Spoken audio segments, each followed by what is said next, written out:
One of the biggest things I mentioned in part one were the meaningless and piss poor campaign ads Hillary Clinton did, emphasizing emotion over policy, style over substance.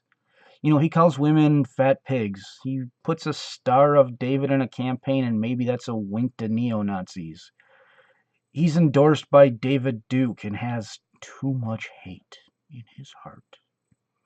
Sad, I know. But at no point in any of those ads did she appeal to my sense of reason. She did nothing to explain to me what makes her better or nicer either.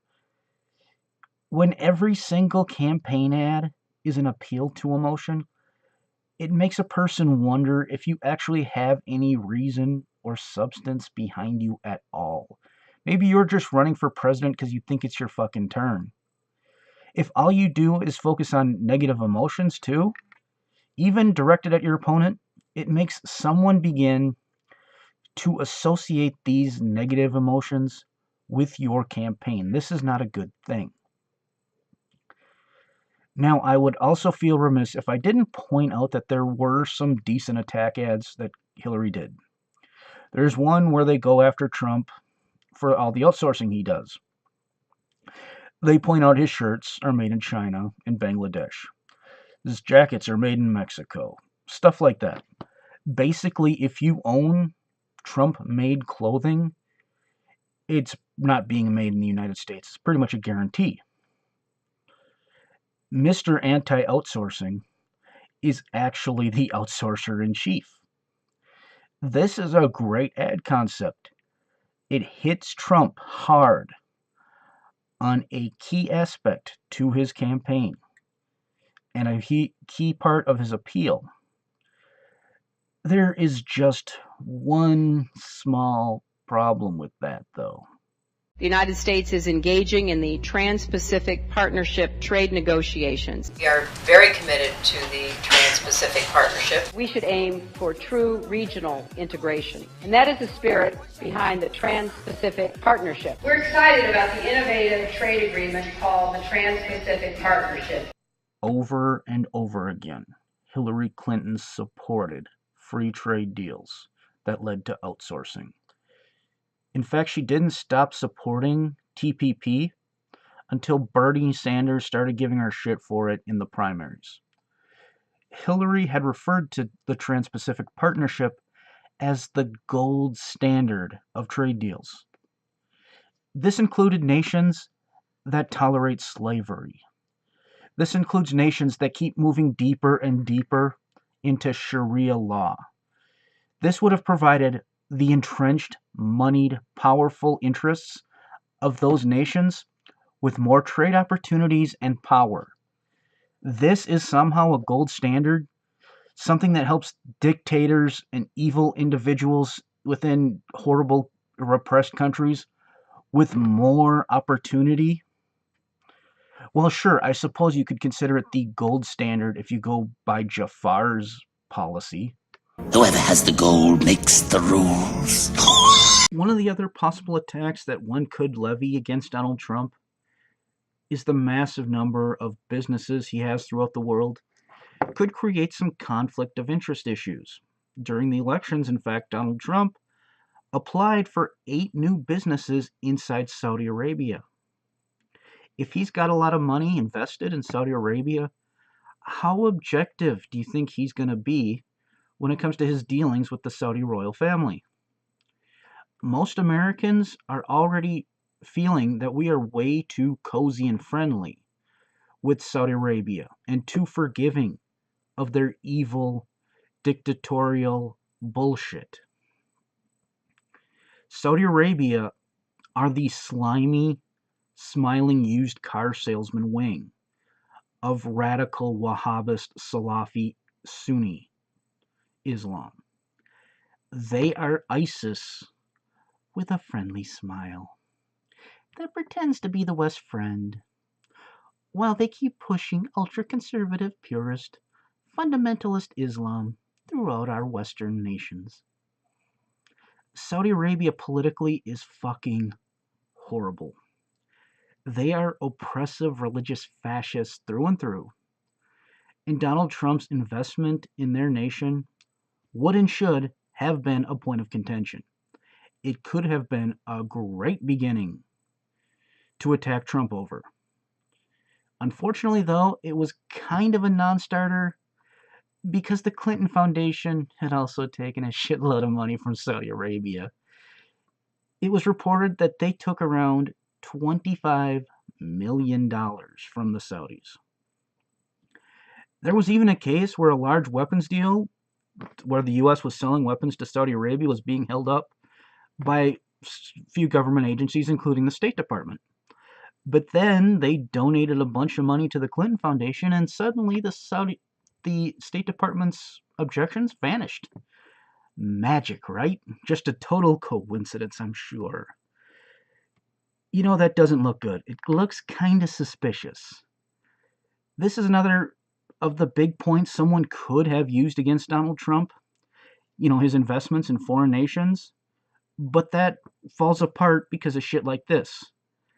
Hillary is just as invested, if not more, throughout the world, and has taken massive sums of money from some of the most reprehensible shitheads throughout the world, and they probably expect some favors in return. This went from an issue that Hillary could and should have attacked Trump over to an issue where Trump was actually able to attack her. Appearances of nations and organizations buying access to the State Department by donating to the foundation are all over the place. Also, Hillary's attack ads over Trump University may have landed, if not for her Laureate University scandal. For those unaware, over a 4-year period, they gave Bill $16 million for taking on the role of honorary chancellor. And at the same time, Hillary sent them over $55 million from the State Department. Could be innocent, but no doubt, and sure as fuck suspicious. One of the other things that a person could go after Trump for is his tendency to switch sides on an issue, or deny saying things he's previously said, or to go back on his word. This would be a great line of attack for pretty much anyone other than Hillary. Her tendency to take whatever political stance was most convenient at the time is kind of one of Hillary's defining characteristics. I've followed politics fairly well since the early Bush years, and yet to this day, I cannot tell you what Hillary Clinton's core values are.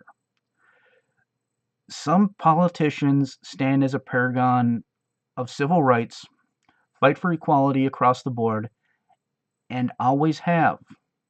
Hillary, not so much. I believe that marriage is not just a bond, but a sacred bond between a man and a woman. I do not support gay marriage. You support civil unions. I do. But not gay marriage. The New York Times recently began posting the celebrations of gay unions. Not just straight people getting married, but gay people who want to announce their unions. Do you think New York State should recognize gay marriage? No. No. She has gone from getting mad at other Democrats who attacked her for supporting universal health care and asking why any Democrat would do that. She's gone from that to attacking Bernie Sanders for being naive enough to support universal health care. In fact, some of you may even remember the flub from the campaign. Hillary asked Bernie, "Where were you when I was fighting for universal coverage?" And then the picture came out where he was literally standing right behind her. Hillary has voted for a border fence and she actually bragged about it during the Democratic primaries. She talked about the need to protect the borders and stop those who hire illegal immigrants, but you saw no hint of that on her campaign website. It was all about ending private immigrant detention centers and providing a pathway for citizenship and allowing good, hard-working illegal immigrants to come out of the shadows. If she wasn't going around espousing her liberal progressive values, she was probably touting herself as a moderate, or even pointing out that her political ideology is founded in the conservative values that she was raised with when she was a Goldwater girl. It is genuinely difficult to get an end to the list of shit that Hillary has taken multiple positions on just based upon whatever's best for her career at the time. Here, I'll do one more before I move on. This is a kind of a long video. Elizabeth Warren explaining one of Hillary Clinton's most, in my opinion, outrageous and obvious changes in position just to advance her own career. I had written an op-ed about a piece of pending bankruptcy legislation. The credit card companies have been pushing to try to tighten the bankruptcy laws, sort of like locking the doors to the hospitals and then claiming nobody's sick in America. So they were trying to get the bankruptcy laws constricted, so that fewer families could get in. Why? Because you can make more money if those families don't go into bankruptcy, if you're a credit lender. And so I'd written an op-ed about how this would fall disproportionately hard on women who were raising families and who would be put in the position under this bill of trying to compete with Citibank, MasterCard, Visa, Bank One for getting alimony and child support from their ex-husbands. Mrs. Clinton evidently saw the First Lady. The First Lady. She was then First Lady. This is in the 1990s, late 1990s. Mrs. Clinton saw the piece, and I got a call from the White House. And they said Mrs. Clinton was going to be in town to give a speech in Boston, and would I come and meet with her? I said, sure. And so I put together all my files. I show up at the appointed place. After she's finished her speech, we're ushered into a tiny little room somewhere in the bowels of this hotel, and just the two of us. They close the door. Mrs. Clinton sits down. We have hamburgers and French fries. And you tutor her. And she says, tell me about bankruptcy. And I got to tell you, I never had a smarter student. Quick, right to the heart of it. I go over the law. It's a complex law. Went over the economics, showed her the graphs, showed her the charts, and she got it. Within 20 minutes, she could play where the rest of it would come. Well, then that will mean this part's happened. That will mean this has happened. I said, yes, that's right. And at the end of the conversation, Mrs. Clinton stood up. She said, let's get our picture taken, which we did. And she said, Professor Warren, we've got to stop that awful bill, referring to this bankruptcy bill that's sponsored by the credit card companies. So I left. She went back to Washington, and I heard later from someone who was a White House staffer that there were skid marks in the hallways when Mrs. Clinton got back as people reversed direction on that bankruptcy bill. They were supporting the industry, and because of her... President Clinton had been showing that this was another way that he could be helpful to business. It wasn't a very high visibility bill. And when Mrs. Clinton came back with a little better understanding of how it all worked, they reversed course, and they reversed course fast. And indeed, the proof is in the pudding. The last bill that came before President Clinton was that bankruptcy bill that was passed by the House and the Senate in 2000, and he vetoed it. And in her autobiography, Mrs. Clinton took credit for that veto, and she rightly should. She turned around a whole administration on the subject of bankruptcy. She got it. And then? One of the first bills that came up after she was Senator Clinton was the bankruptcy bill. This is a bill that's like a vampire. It will not die, right? There's a lot of money behind it. And the bill her husband had vetoed. Her husband had vetoed it very much at her urging. And? She voted in favor of it. I know a lot of people are blaming WikiLeaks and blaming Russia, though there isn't any evidence Russia was involved in any of the hacks, and WikiLeaks swears up and down that Russia wasn't involved. But honestly, on this issue, there really isn't anything new anyways. One of the supposedly most damning portions of it was the message where Hillary was saying that her public and private positions are not necessarily the same. The news for Hillary here is that wasn't news for any of us. To anyone who's followed her career, taking the most expedient, politically convenient position on an issue is kind of a defining characteristic of Hillary's career. It's kind of what she does, and one of the things she is most famous for. The WikiLeaks hack was at most just confirmation of what we already knew. And for what it's worth, stop blaming WikiLeaks anyways. Blaming WikiLeaks for publicizing shit Hillary said is like a murderer blaming his conviction on those who testified against him while completely ignoring the fact that he killed someone. Maybe you can stop blaming the world for portraying Hillary as a duplicitous cunt and instead encourage her to stop being one. One of the other supposed revelations of WikiLeaks was that the Hillary Clinton campaign and the DNC were working together to make sure Hillary was the nominee, and they were working their asses off to prevent Bernie from winning the primaries. Again, this is just confirmation of something we already kind of knew. No huge revelation. The fact that this wasn't the least bit surprising, the fact that we already suspected and assumed it, kind of brings me to the big overarching premise of the first part of this video. A big part of the reason that Hillary lost was Hillary herself. Hillary has a very well-earned reputation for dishonesty.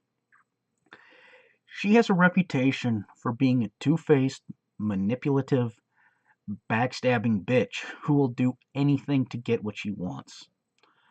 Her actions and her behavior in the primaries didn't exactly lie those fears to rest. We did learn some things from the WikiLeaks emails, but none of them were really the least bit surprising when it came to Hillary. Was anyone really surprised that Hillary would find some way to have debate questions leaked to her beforehand? Was anyone really surprised that she would use political and business connections to bully reporters that she thought were being too rough on her? People were noting that the debate schedule seemed to be based upon hiding them from the public long before we found out that they were actually doing that. The sad, unfortunate truth is that anyone who has followed Hillary knew better and wasn't really surprised in the slightest. But on top of her character, we have Hillary's history to deal with. As I pointed to in part 1, she of course supported and voted for the Iraq War. And she also voted for the Patriot Act. And she supported interventions in Libya and Syria. In fact, she felt we shouldn't have warned Russia before we launched 59 missiles into Syria. This meant we could have ended up accidentally killing high-ranking Russian military personnel and destroying their equipment. No telling what catastrophe could have arisen from something like that. And of course, she opposed negotiating with Iran, and then tried to take credit for it once an actual agreement had been reached. She spent a lot of time promoting fracking on top of that.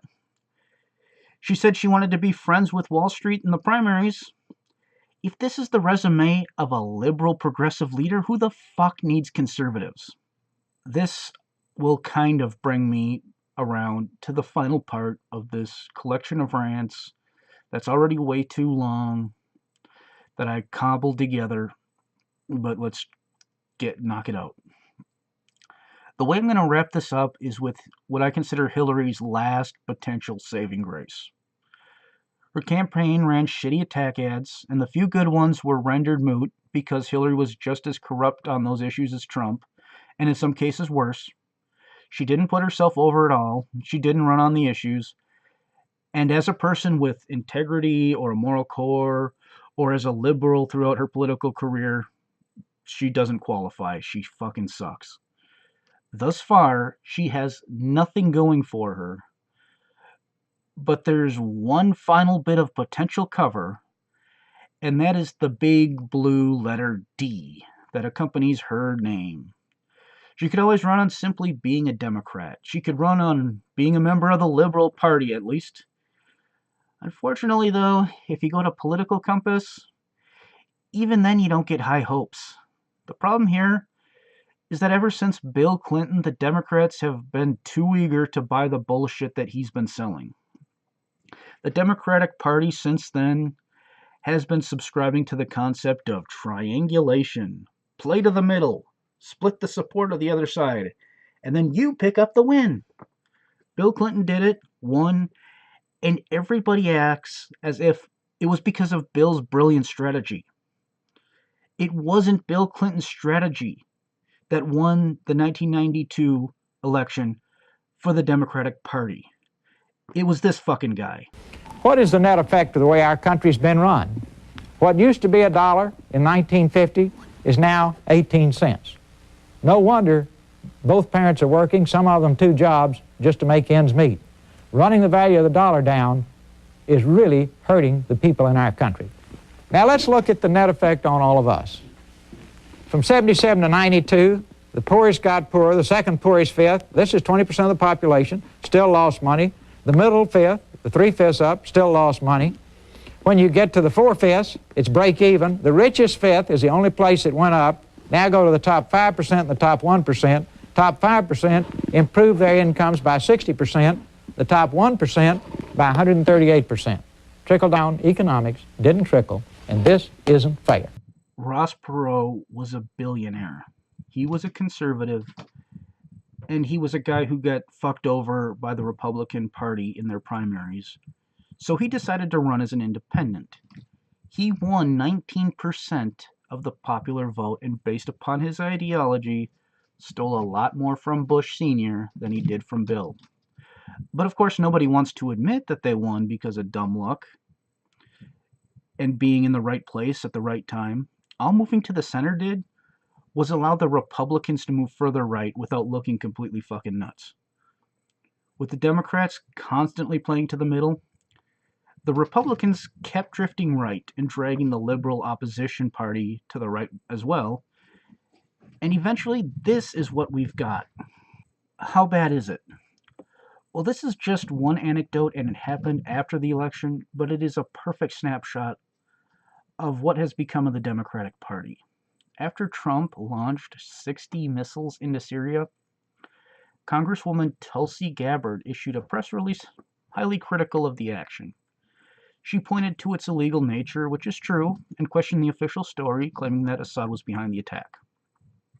She merely said that we should have waited, gathered the evidence, tried to find out exactly what happened, if it's possible to do so at least. Considering the rebels who remain are all basically ISIS, Al-Qaeda, radical Sunni types, who have a proven track record of using chemical weapons and killing civilians, and considering that Assad had already won the war, and that he was supposed to have already given up all his chemical weapons, the notion that he and his government was behind the sarin attack should at least be questioned. It seems like a whole lot of risk for the Assad government with virtually no reward. When Gabbard simply stated that we should have been cautious, that we should wait and try to make a well-informed decision, what response did she get from her own party? From her own supposedly liberal party? They started talking about sending a primary opponent after her for the crime of simply wanting to make sure we targeted the people who committed the crime. The Dems threatened to turn against her. But the story doesn't quite end there. After the attack, there were some interesting tweets.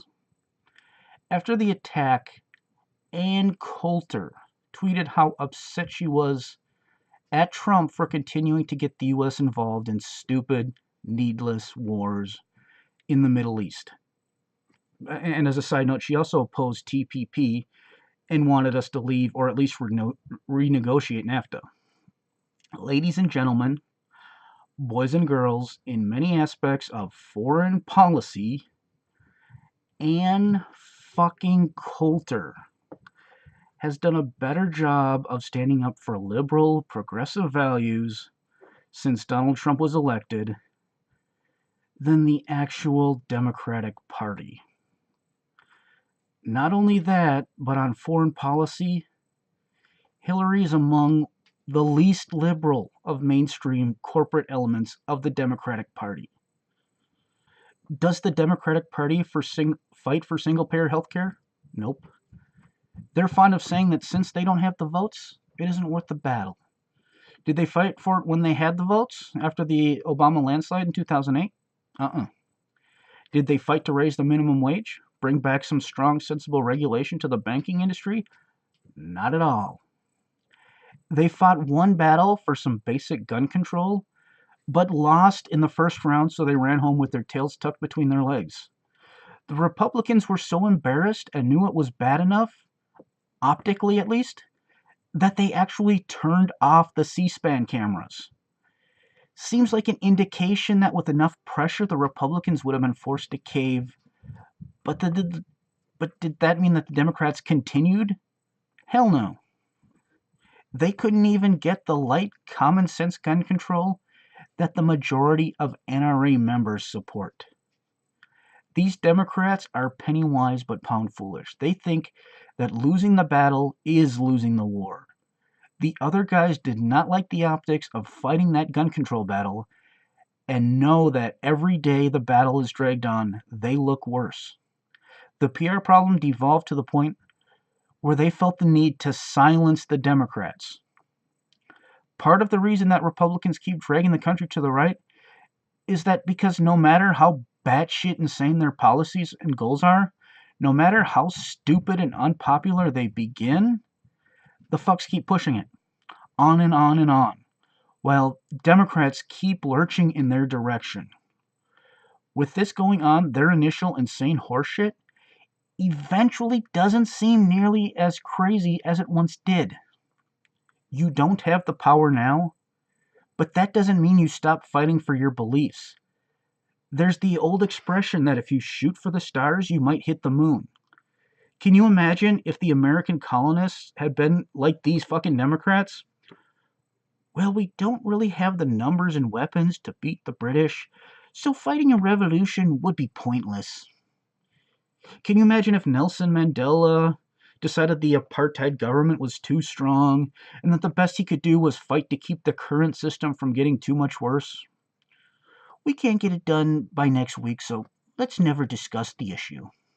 Being assertive and consistent, standing fast to your ideals, has a tendency to win people over to your side. Compromise can have good results, but constantly conceding to the other side sends hints that you aren't too sure of your own principles. The Democratic Party is an utter failure at this stuff, despite the fact that the majority of liberal policies are overwhelmingly popular. Now, I've gone on and on about the problems within the Democratic Party, yet I haven't even talked about their own internal financial corruption. How much of their failures to address the healthcare problems can be answered by the amount of money that gets donated to the Democratic campaign coffers? How much of their unwillingness to rein in the banks is caused by that same problem? People are fucking sick of the corruption from both parties. People are sick of the corporate cronyism, pay for play, issues of the day chosen by donors, foreign policy selected by our military-industrial complex. The Democrats, unfortunately, are not much better on that than the Republicans. They're so out of touch that shortly after the election, Nancy Pelosi said this. The Democratic Party is in a moment of questioning about its identity. You were reelected to lead the Democrats in the House. What do you tell Democrats who want a new direction and then go to you? What are you going to do differently? Well, I don't think that people want a new direction. Our values unify us, and our values are about supporting America's working families. That is one that everyone is in agreement on. What we want is a better connection of our message to working families in our country, and that clearly in the election showed that that message wasn't coming through. That's right. America just elected a reality show star moron simply because he claimed to be self-funded and an independent voice who was going to drain the swamp. Before him, it was a guy who ran on hope and change. Before him, 28 of 32 years, our country was ran by former governors who sold themselves as not being part of the corrupt, crony-based Washington establishment system. Being a long-time serving senator or seen as a Washington insider before getting elected president has become a death knell for anyone seeking the White House. And Nancy Pelosi's reaction to that is that people are happy with the way things are. Seeing the office of president today constantly flipping from one party to the other every time there isn't an incumbent in the race doesn't make her realize that maybe we think both parties suck. It doesn't help her come to the conclusion that we keep flipping from disappointment to disappointment. Right now, we have a choice between the party of deregulation and the party of loophole-riddled regulation. The party of war versus the party of military intervention. The party of right-wing, authoritarian, hawkish, military-industrial complex and complete corporate shills versus the Republican Party. This isn't just part of why Hillary lost, though. This is also part of the reason why the Democratic Party is basically irrelevant. From the 50s through the 70s, it was the liberals that held sway to the point where Republicans were creating environmental protection agencies. The top marginal tax rate was over 70%. Keynesian economics was considered a duh position. A third of the American workforce was in a union, and rich pricks didn't get to keep hoarding money with smaller capital gains tax rates. It was an era where not only did the vast majority of Americans believe healthcare was a right, they thought it was a constitutional right. They actually thought it was written in the text of the U.S. Constitution. To the people of that era, the idea that sick people got the treatment that they need was considered obvious, not even a close to controversial position. This is because back then, the Democratic Party actually fought for liberal values. But now they keep triangulating and moving to the right in order to play to the middle. The Democrats have become more right-wing than they've been since the days of Teddy Roosevelt, when the Republicans were the Liberal Party. And despite moving to the right, they hold almost no governorships, a minority of state legislatures, and a minority of seats in the House and the Senate. The only time nowadays when you actually have any significant gain is when there's a presidential election with a popular candidate. Otherwise, in off-year elections, or in the years when the likes of a John Kerry or Al Gore are running for the White House, the Democrats consistently get their asses kicked up and down the card.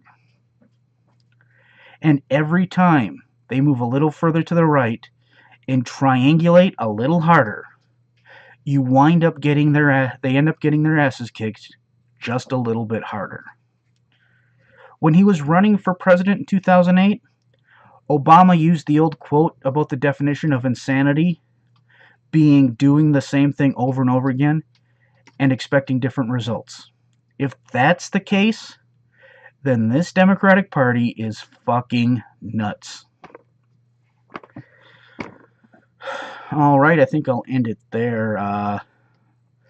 I've said most of what I need to say. I think I got everything worked out. I got all my rants and ravings and ramblings taken care of. I said what I needed to say. Hope you enjoyed at least some of that.